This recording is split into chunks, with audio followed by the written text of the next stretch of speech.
Alrighty, let's play another rapid game.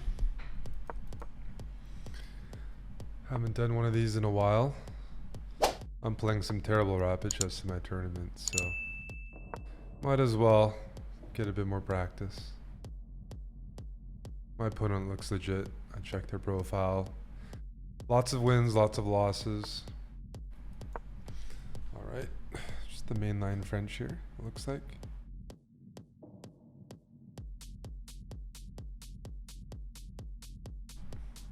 It's a 30-minute game though, so not the fastest rapid game. I think you can do 15-10, and also 20 minutes is pretty popular. In this French, you trade out the dark squared bishops, black goes c5. I think I'd take c5 and try to play against his bishop, but it's a pretty, I guess, standard. This is theory as far as I know, and black plays with their solid French structure. You know, this pawn structure doesn't get undermined very easily. I think I'm gonna go queen e3, queenside castle. Sometimes queen e3 is sort of a multi-purpose move. It's like on one hand, I could have just queenside castle first, but I'm taking away this square and I'm keeping the queen, you know, honest to watch out, watch over that knight on c5.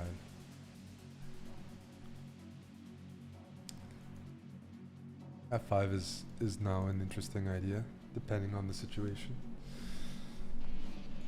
Trying to, I mean, it's tempting right now. f5.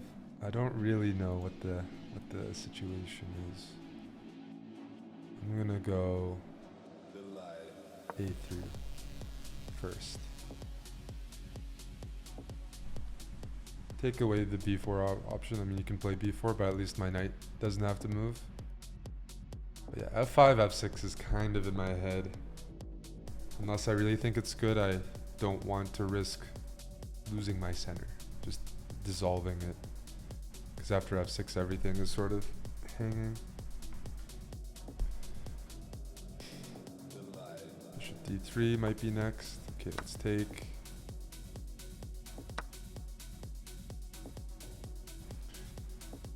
Yeah, this looks normal,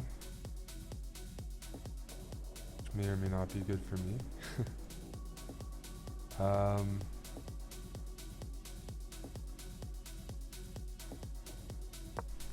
Let's bring this knight in towards the center.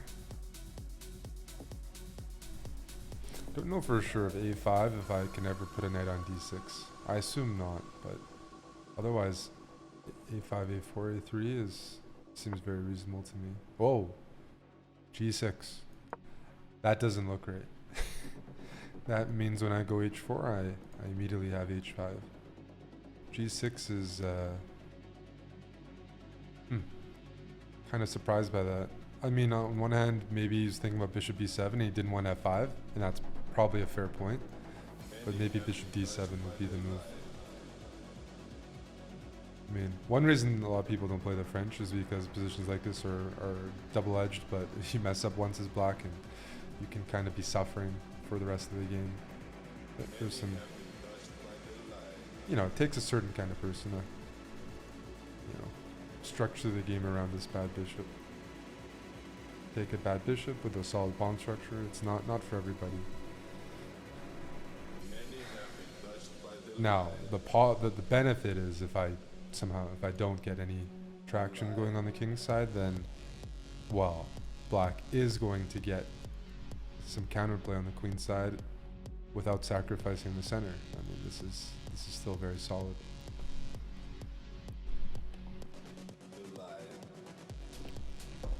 I'm playing pretty quickly so far because it's a fairly standard structure, and I mean, putting my pawns on dark squares isn't really too consequential. It's where they should be anyways, considering the color of our bishops.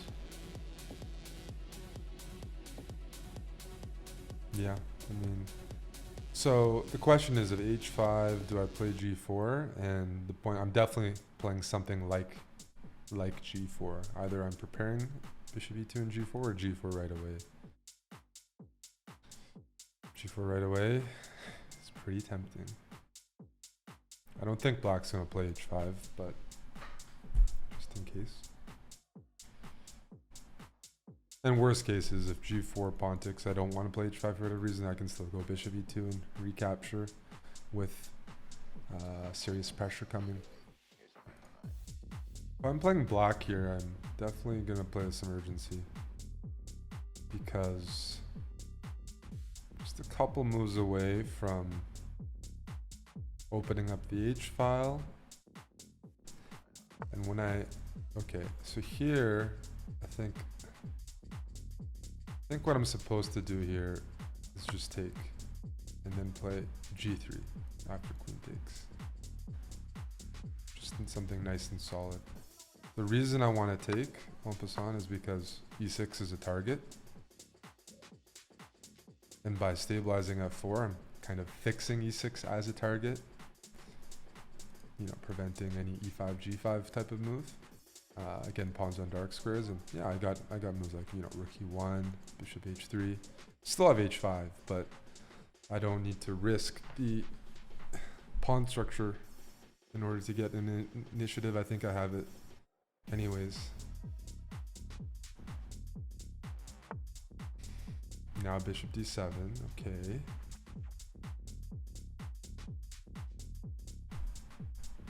One move that's kind of tempting to me right now would be here to go knight e5. This is also tempting though. First, my knight on d4 is pretty good. So part of me thinks that's pretty unnecessary. When I go h5, I am looking at g5, fg5, queen f2, just to try to trade queens, which shouldn't be the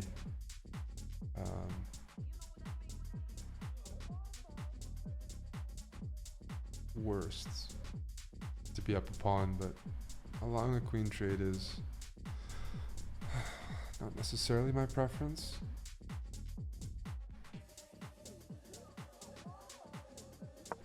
But it is a pawn up. I probably can't fully complain about it. If g5 and I take in queen f2, I could go queen e5 and avoid the queen exchange.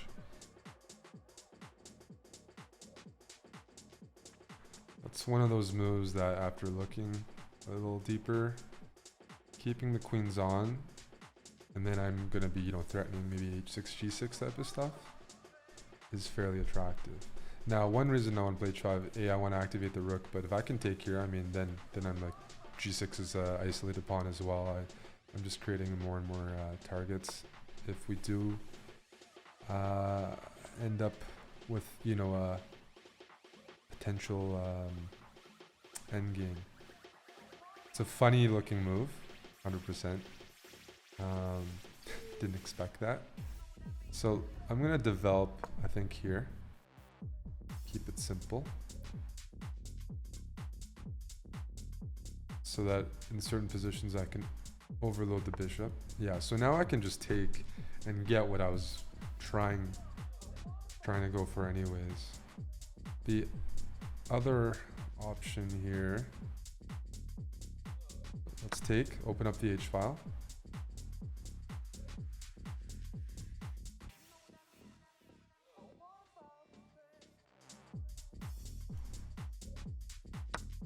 And now I need to think. Knight here is tempting. To then go knight e5, I think. Let's try it. And there's rook c8, knight e5, knight e4. That's pretty sharp. But knight e5 looks so optimal because it covers, you know, closes the diagonal for black's queen, and it kind of like centralizes. It hits g6, f7, all the squares. So knight e4 is a move. I mean, can I win the exchange potentially? Yeah, but I might be in a, this is going to get sharp. Knight e4 definitely. I'll take first though. The rook and the knight might have some tactics against me, but as long as the queen's not involved, I'm not getting mated. And I might play a prophylactic move like rook h2 if I deem it necessary to cover c2, because black certainly wants to do something on this file.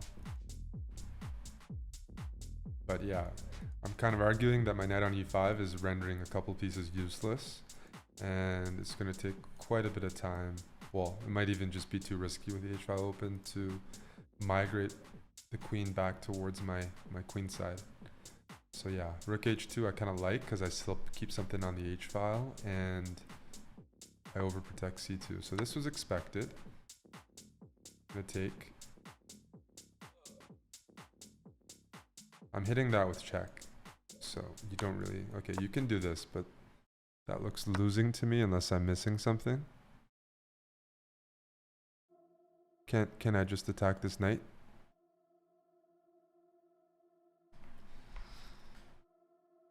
If I attack this knight, then I just have something like that. Or am I wrong? So knight d5, rook takes, looks good. But yeah, I just want to take here next. So knight d5, rook takes. You can throw in rook takes b2, king b2, ed5.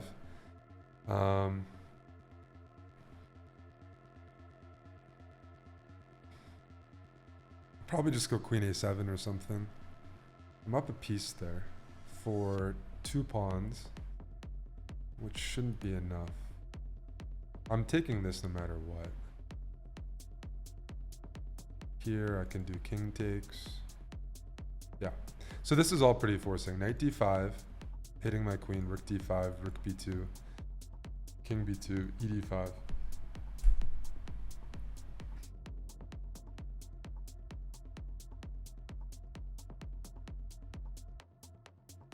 Then rook c1. I guess we'll calculate when we get there, but I have a piece for 2 pawns and I'm not getting mated right away. Like technically after knight d5, I don't have to take. I mean, winning a piece should be good considering more pieces that are traded, the less likely an attack's gonna work for black. But knight here, I can do queen takes. Then they'll just double, and I feel like I'm giving the, yeah, no, that doesn't look great. Doesn't look like the principled variation where you punish somebody for overextending their attack. Knight d5 seems to enable some stuff.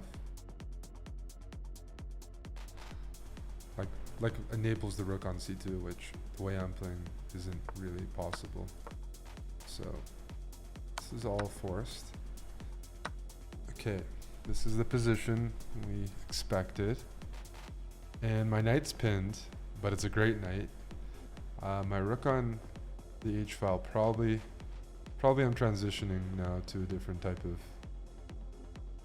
position, like conversion. I have a strong feeling my first move begins with queen c5. Brings my queen towards the game.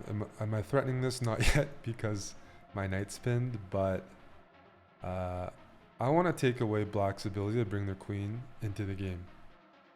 And queen c5, I'm covering so many of the squares that black's queen would like to arrive to in order to get closer to my king. So after rook check, I can even go, well, I can go king a1, king c3 I'm thinking about, but also even king a3. And I might get away with it. Even king c3 was another idea. In my head, it looks like it works. King a1 or is probably the safest. I do have to watch out for some discover check there, but rook b8. I'm gravitating towards the dark squares, but all 4 look relatively playable. The risk about the a file is getting mated on the a file with like a queen and rook. Like, you know, king king here is real tempting, I have to admit. It just is. There's variations like rook check, king c3, d4 check, just to open up my king, king d4, and then queen d8 check, and I play something like bishop d7. I have a feeling king c3 is like the most accurate, but my intuition is not always correct.